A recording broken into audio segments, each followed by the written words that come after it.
어떤 목사님과 이발사가 둘이 걸어가고 있었는데 그때 이발사가 이 목사님에게 어떤 불평을 털어놓았다고 합니다. 그 불평의 내용은 하나님이 계신데 왜 이 세상이 이렇게 악하고 또 가난한 자들이 이렇게 많느냐,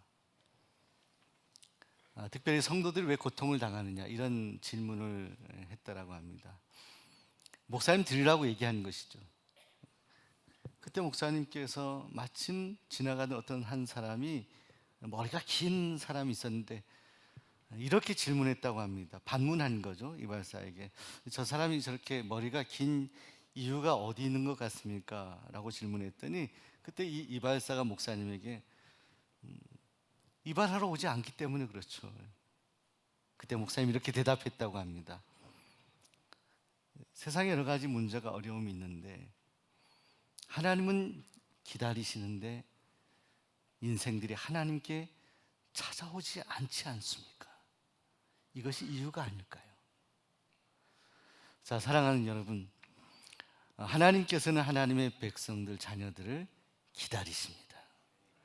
곁에 계신 분들 우리 인사하고 격려하겠습니다. 하나님은 당신을 기다리십니다. 자, 그런데 우리가 기다리시는 하나님이 기다리시는데도 우리가 찾아가지 않을 때 우리 주님은 우리를 포기하시느냐? 그렇지 않다는 거예요. 포기하지 아니하신다. 그때는 우리 주님이 친히 우리를 찾아오신다. 자, 한 번 더 우리 격려하겠습니다. 하나님은 당신을 찾아오십니다. 우리 한 번 더 해볼게요. 찾아오시지 않도록 해봅시다.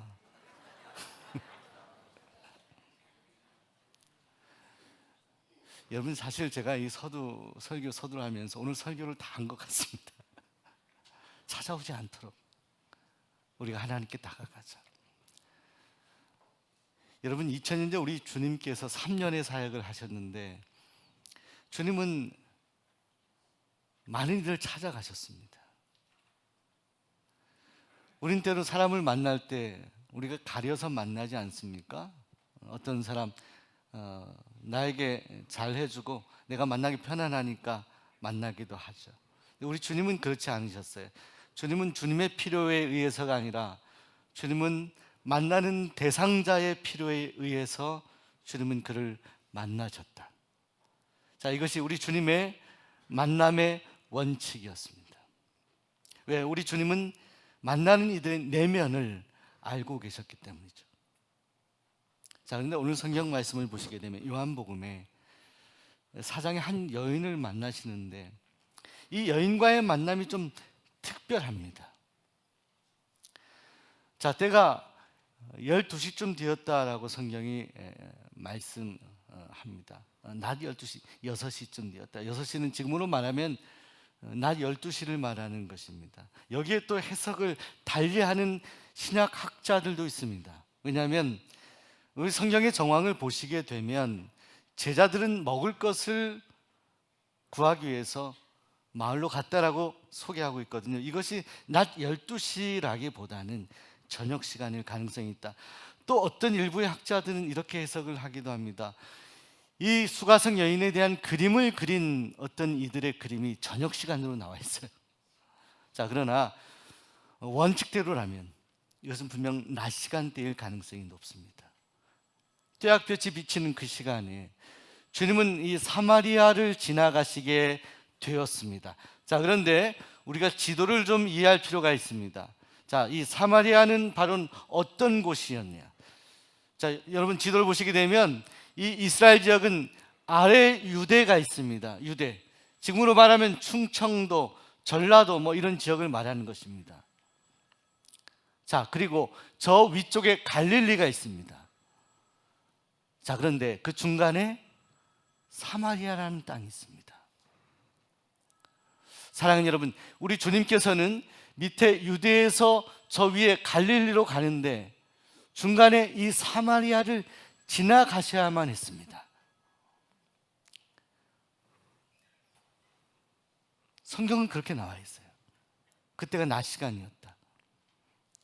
근데 우리 주님이 굉장히 지쳐 있었던 것 같습니다. 성경은 주님이 피곤하셔서 이 사마리아 땅을 지나가시는데 우물 곁에서 그 자리에서 주저앉으셨다라고 말씀합니다.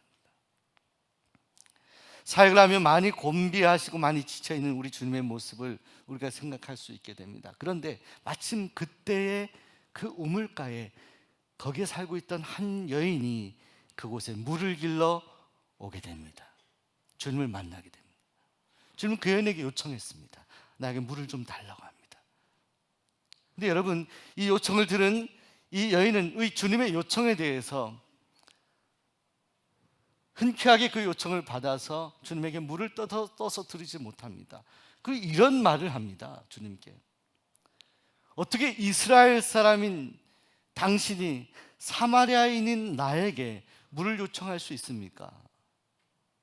자, 여러분, 제가 비유를 했는데 지금으로 말하면 저쪽에 충청도에 사는 분이 이 수원에 왔어요. 자, 팔달산에 올라갔는데 그게 우리가 여러분 산 중턱에 여러분 우물물이 있잖아요. 약수물 있는데 그분이 우리에게 요청하는 겁니다. 물 좀 달라고.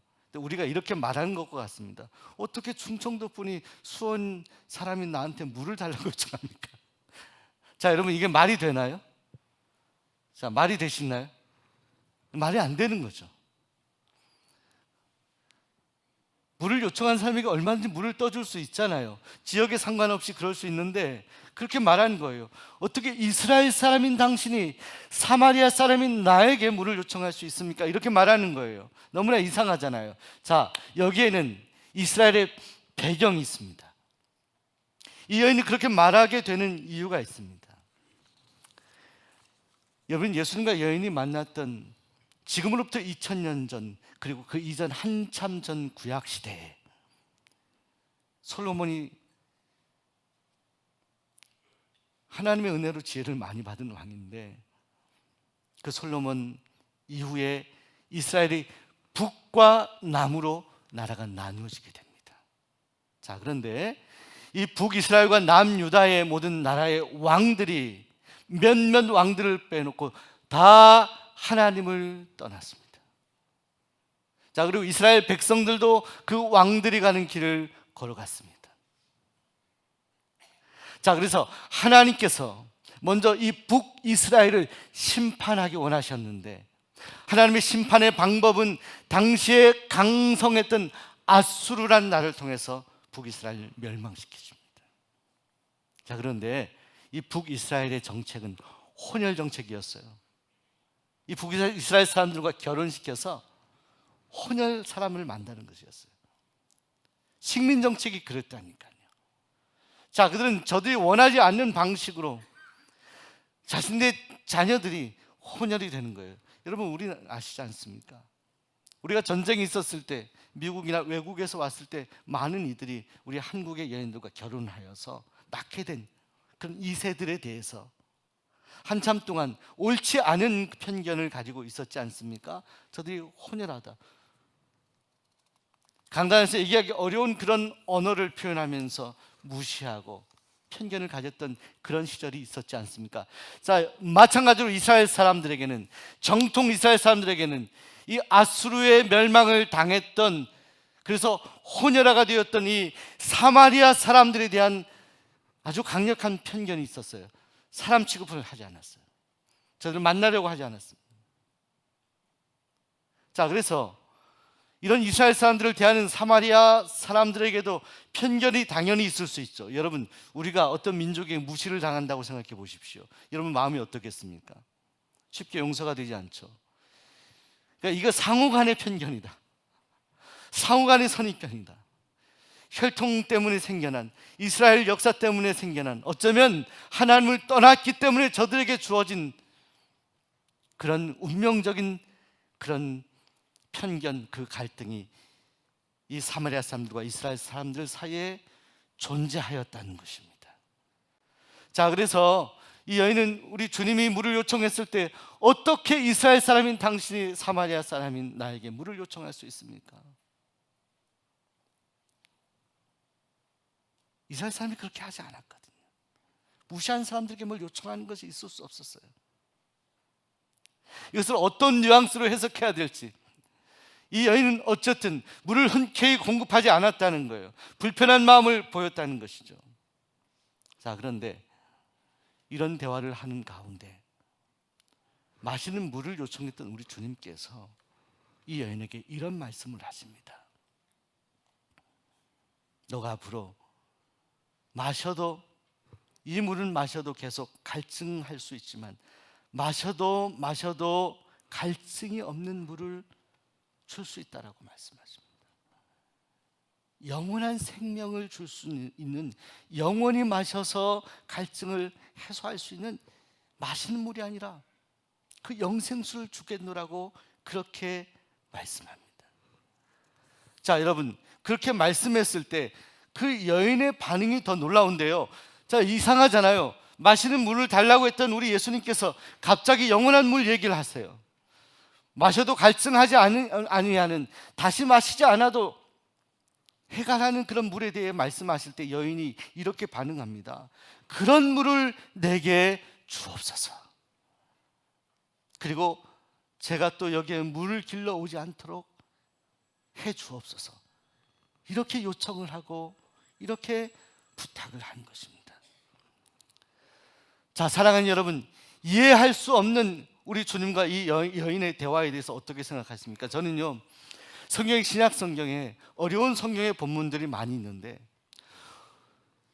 이 본문에 대해서 찬양도 있잖아요. 우물가의 여인처럼 남은 찬양도 많이 하는데 사실은 이 본문을 읽을 때마다 저에게 여전히 어려워요. 왜냐하면 우리 주님과 이 여인의 대화가 우리가 이해하는 상식적인 일반적인 대화와 전혀 다른 흐름으로 가고 자꾸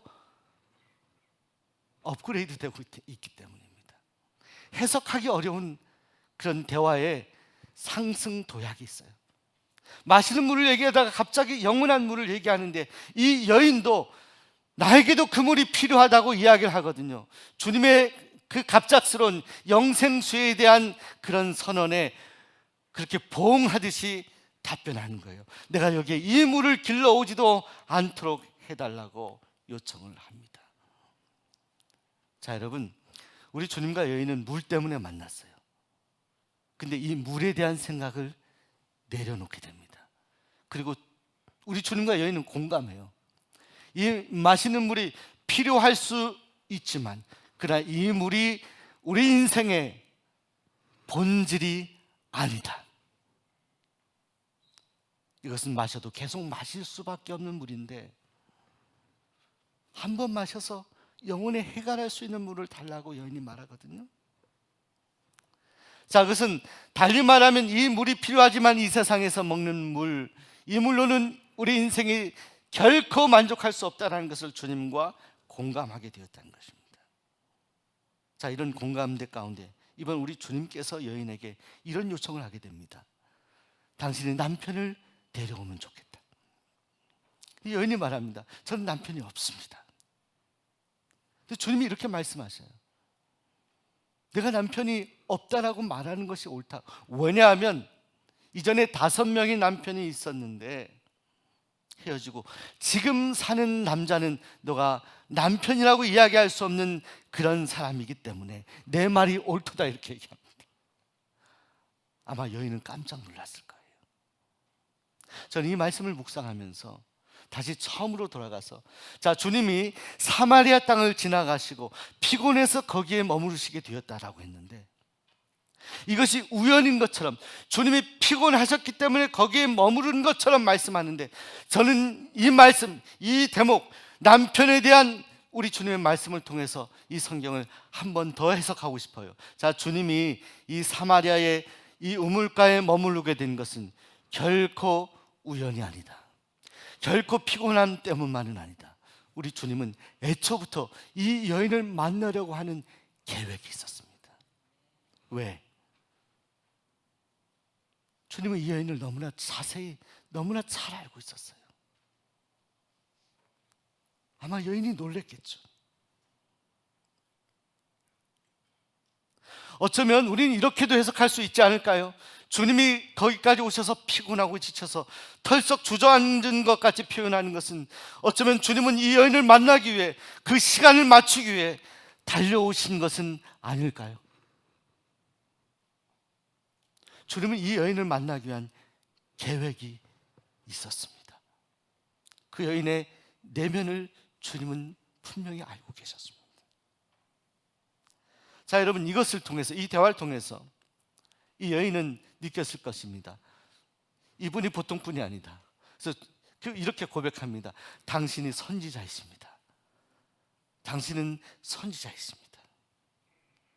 자, 여러분, 여기까지 대화를 통해서 주제가 물과 남편인데, 자, 우리 주님과 이 여인의 대화 속에서 공감하는 분명한 두 가지, 이 물이라는 것과 남편이라는 것에 대한 대화 속에서 이 물과 남편이 인생의 본질이 아니다라는 것을 예수님과 이 여인이 공감하게 됩니다. 남편을 6이나 두었던 여인. 여러분, 이것에 대해서도 해석이 분분한데 여러분 어떻게 해석하시나요? 이 여인에게 문제가 있다고 생각하십니까? 그렇게 해석하지 아니하는 학자가 있는데요, 전 거기에 공감하고 싶어요. 남편을 만났는데 계속해서 무시당하면서 헤어지고 다시 새로운 남자를 만났는데 다시 무시당하고 헤어져서 지금 사는 남편도 자신을 무시해서 자기가 남편이라고 부를 수 없을 정도로 여러 명의 사람들에게 고통을 받았던 한 여인. 그래서 주님은 어쩌면 거기까지, 우물가까지 달려오시지 않았을까? 그 여인의 애타는 심령을 만져주기 위해서, 그를 만나기 위해서 의도적으로 거기까지 달려오시지 않았을까? 그런 가련한 여인이 아니었을까? 주님은 그 여인과의 대화를 통해서 분명히 공감합니다. 물과 남편이 인생의 본질이 아니다. 필요할 수 있지만 우리가 마셔야 되는 이 물이 본질이 아니고, 내가 의지하는 나의 주변의 가족이 본질은 아니다. 자, 동의하십니까, 여러분? 아멘 하겠는데요. 우리 옆 사람에게 이렇게 한번 어려운 고백을, 오해하지 마십시오. 이렇게 해보겠습니다. 배우자가 본질은 아닙니다.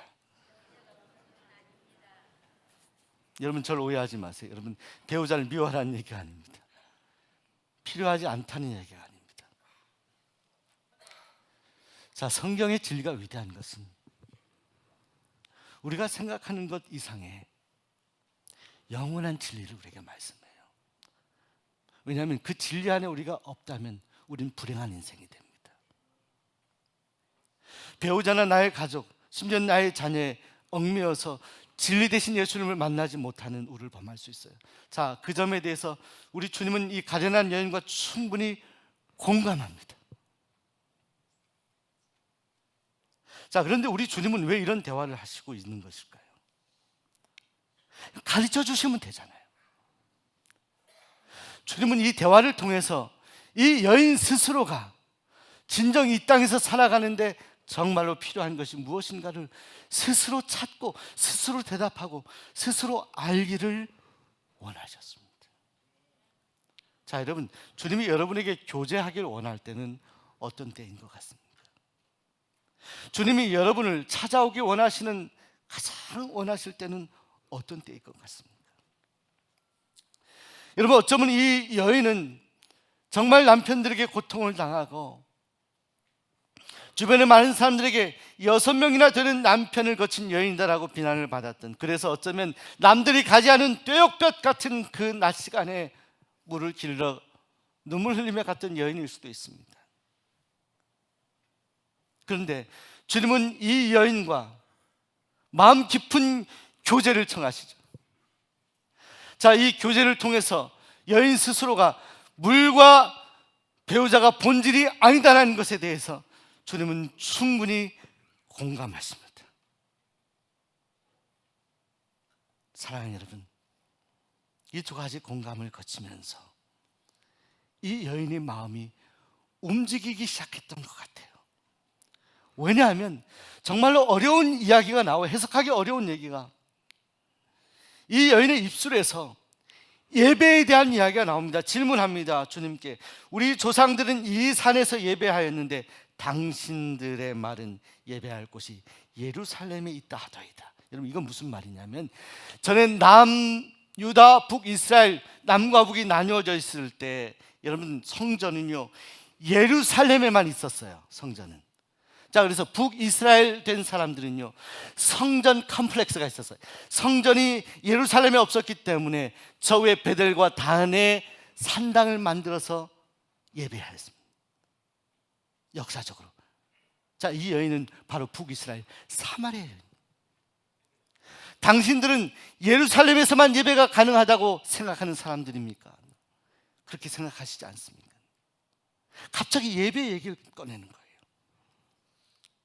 도덕적으로 비난받을 만한 여인, 누구에게도 정말 어떤 이야기를 할 수 없었던 가련한 이 여인이, 물을 길러 왔던 그 여인이 그의 마음속에서 전혀 생각하지도 않았던 주제를 꺼내는 겁니다. 그것이 예배였습니다. 예배.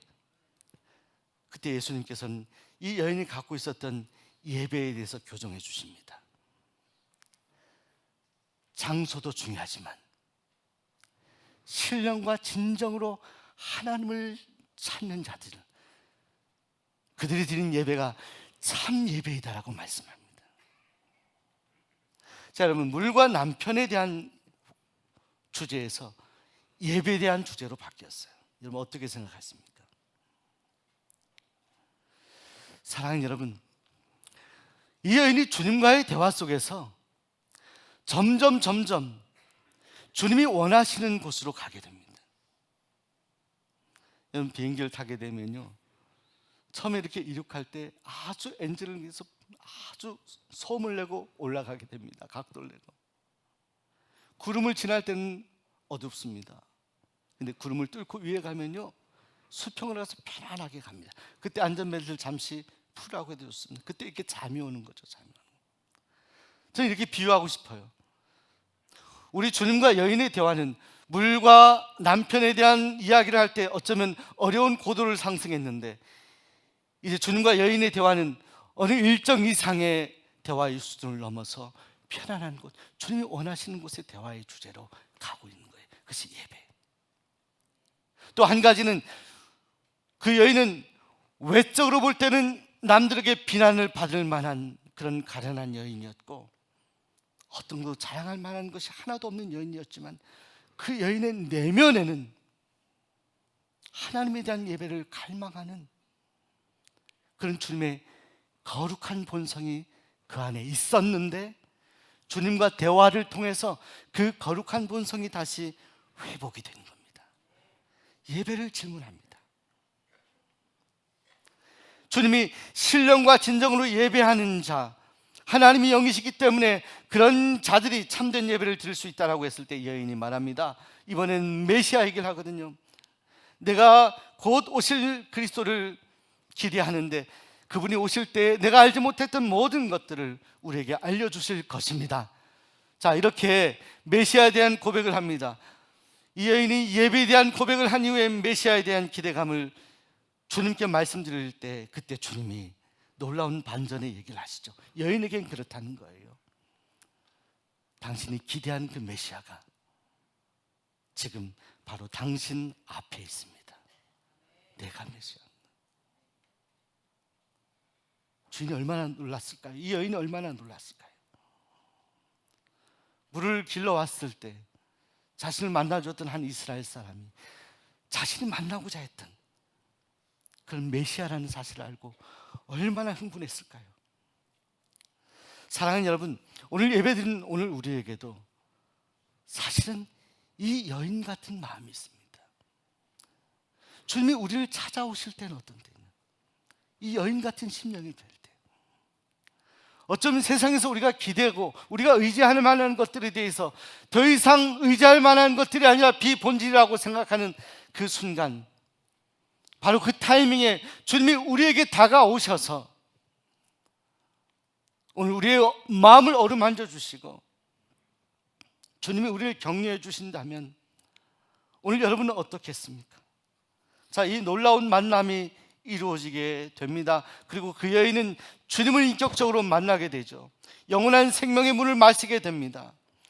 그리고 메시아를 직접 만난 그 기쁨을 소개하고 전파하게 됩니다. 여러분, 변화가 어렵다고 포기하는 분들이 있습니다. 저도 사역을 하면서 초창기에 우리 성도님들을 이렇게 대할 때 솔직한 고백입니다. 부목사 사역을 할 때, 야, 저분은 참 어렵겠다. 제 마음속으로 그렇게 생각하며 그분을 거의 포기한 그런 일들도 있었습니다. 그런데 그때마다 하나님께서는 제 선견을 바꾸시더라고요. 그분이 변화되는 것을 보여주죠. 저는 그때마다 하나님 앞에 고백을 했습니다. 사람이 변화되는 것은 그 사람의 지적인 노력이나 의적인 노력 이것 때문이 아니라 주님이 다가오셔서 인격적으로 함께 하실 때 누구든지 구원받을 수 있는 것처럼 누구든지 변화될 수 있다. 사랑하는 여러분, 이 여인은 어쩌면 자포자기한 여인이었습니다. 그러나 이 여인에게 다가오신 주님은 다시 이 여인 안에 있던 거룩한 본성을 회복시켜 주셔요. 자, 우리가 볼 때, 겉으로 볼 때 이 여인같이 보이는 인생들이 있습니다. 과연 변화될 수 있을까? 포기할 만한 인생들이 있습니다. 그러나 여러분, 오늘 말씀을 통해 희망을 가지시기 바랍니다. 주님이 함께 하시면, 주님이 찾아오시면 변화될 수 있습니다. 자, 미국에서 제일 역사상 제일 지독한 구두쇠가 있다고 합니다. 우리나라에는 자린고비라 그래서, 여러분들 어떤 분이 배고플 때마다 굴비를 걸어놓고 밥을 한술 먹고 굴비를 먹으면 아까우니까 그걸 바라보고 밥을 먹고. 자, 여러분들도 어떤 자린고비의 경험이 있나요? 저도요, 신학생 시절이나 가난했던 시절에 정말 밥을 아껴서 먹던 시절들도 있었습니다. 가난에 대한 컴플렉스가 있는 분들이 살아가면서 그런 경험을 할 수가 있죠. 아껴야 된다. 이분은요, 특별히 미국에서 역사상 제일 구두쇠로 알려진 이 여인의 이름은 히티 그린이라는 여인인데 아주 유명하게 되었습니다. 이 여인은 차가운 것도 데워 먹지를 못하는 거예요. 왜? 전기가 나가니까. 전기세를 안 끄려고 차가운 채로. 심지어는 사랑하는 아들이 다리를 다쳤는데 병원에 가서 치료비가 많이 들기 때문에 자연 치료를 원하는 기간 동안에 아들이 다리를 쓰지 못하고 절단하는 그런 경험을 하게 돼요. 자, 무엇 때문에? 돈 때문에. 자, 그런데요, 참 놀라운 사실은 이 히티 그린이라는 여인이 1916년에 사망하게 됐는데, 자, 그 여인이 사망하고 나서 그 유산이 알려지면서 전 세계 사람들이 놀라게 되었는데, 그 여인이 남겼던 유산이 1억 불이라고 합니다. 1억 달러. 여러분 반응이 없으시네요. 1억 달러는 1억 달러. 저는 세보지도 못한 돈. 자, 1억 달러를 남기고 그 여인이 사망했습니다. 전기도 못 써보고 아들 다리를 잘라가면서도 아꼈던 돈이 그 여인에게 무슨 의미가 있었을까요? 여러분. 자, 그런데 오늘 우리가 살아가면서 어쩌면 우리에게도 이 히티 그린의 신드롬이 있지 않나. 우리에게 풍성한 은혜와 사랑을 주셨는데 그것을 나누지 못하며 살아가는 신드롬 같은 것. 자, 그런 경향성 같은 것들이 오늘 우리에게도 있지 않습니까? 그 유혹이 우리를 도전하고 있지는 않습니까? 자, 그런데 이 미국의 같은 20세기에 살았던 어떤 한 사람을 소개하고 싶어요. 그는 변화되었던 사람입니다. 닉슨 대통령 시절에 워터게이트 사건이 있었습니다. 도청장치죠. 나쁜 일이죠. 근데 그 이 일 때문에 닉슨 대통령의 참모였던 한 사람, 이 사람이 찰스 콜슨이라는 사람이, 그가 혐의를 받고 감옥에 들어가게 됩니다. 그는 아주 냉혹한 사람이었다라고 사람이 평가합니다. 살인 청부업자였다. 대통령을 위해서라면, 권력을 위해서라면 아주 냉혈한 이어서 어떤 자비한 일도 했었던 사람이어서 저가 감옥에 갔을 땐 누구도 예상하지 못했어요. 저가 변화될 것이라고 아무도 예상하지 못했어요. 저는 감옥에서 저렇게 살고 감옥을 나와도 반성 없이 살아갈 것이다라고 예측했는데, 그때 기도하던 어떤 크리스찬들이 아니다라고 생각합니다. 한번 도전해보자. 자, 저 사람에게 감옥에 성경을 주고요, 그리고 당시 유명했던 C.S. 루이스의 순전한 기독교라는 책을 그에게 선물하게 됩니다. 자, 그런데 이 찰스 콜슨이라는 사람이 그 하나님의 말씀을 읽고 순전한 기독교라는 신앙 서적을 읽다가 그가 회심하게 됩니다. 그가 자신의 죄를 하나님 앞에 회개하게 됩니다. 자기의 지금까지 인생이 전혀 잘못 살았던 인생임을 고백하게 됩니다. 자, 그가 감옥에서 회심하게 됩니다. 감옥은 그가 하나님을 만나게 되었던 놀라운 축복의 현장이 되고 하나님의 선물이 됩니다. 자, 그가 감옥에서 나와서 그는 전혀 다른 인생을 살아갑니다. 그가 추구했던 권력이나 물질이나 명예는 아무런 의미가 없다라고 생각을 하죠. 자, 그리고 그가 만났던 예수님을 감옥에서 자신처럼 예수님을 모르고 살아가는 영혼들에게 복음을 전하기 시작합니다. 죽는 날까지 한 영혼의 회심을 위해 그는 전혀 다른 인생을 살아가요. 아무도 변화하리라고 예측하지 못했던 이 찰스 콜슨은 변화되었어요. 자, 여러분, 이 사건을 통해서 많은 크리스찬들이 도전을 받습니다. 우리는 결코 변화될 수 없는 인생이지만 변화될 수 있다. 주님 안에서, 성령 안에서 얼마든지 변화될 수 있다. 하나님은 위대하시다. 하나님은 살아 역사하셔서 전혀 변화할 수 없는 인생을 변화시킬 수 있는 유일한 분이시다라는 것을 고백하게 됩니다. 자, 사랑하는 여러분, 아무것도 의지할 것 없는 이 가련한 여인이 예수님을 만나 변화된 것을 믿는 여러분, 찰스 콜슨의 변화를 믿는 여러분, 자, 그 변화의 중심에 우리 하나님이 계신데요, 우리 주님이 계신데요, 그 주님이 오늘 여러분이 전혀 변화될 것 같지 않다고 생각하는 그 인생들을 변화시키실 것이라고 여러분 믿으십니까? 주님이 여러분과 함께 하실 것을 믿으십니까? 자, 그렇다면 여러분도 주님 앞에 이 사마리아 여인처럼 가난한 심령이 되어 참된 예배자를 갈구하시기 바랍니다. 내 마음의 중심을 다하여 오직 주님께 집중하고 주님을 예배하시기 바랍니다. 인생에 썩어 없어질 비본질들을 내려놓고 나의 영원한 배우자 되시는 함께 하시는 주님을 바라보며 물과 남편이 아니라 예수님으로 만족한 인생이 되시기를 소원하고 축복합니다. 기도하겠습니다. 하나님 아버지,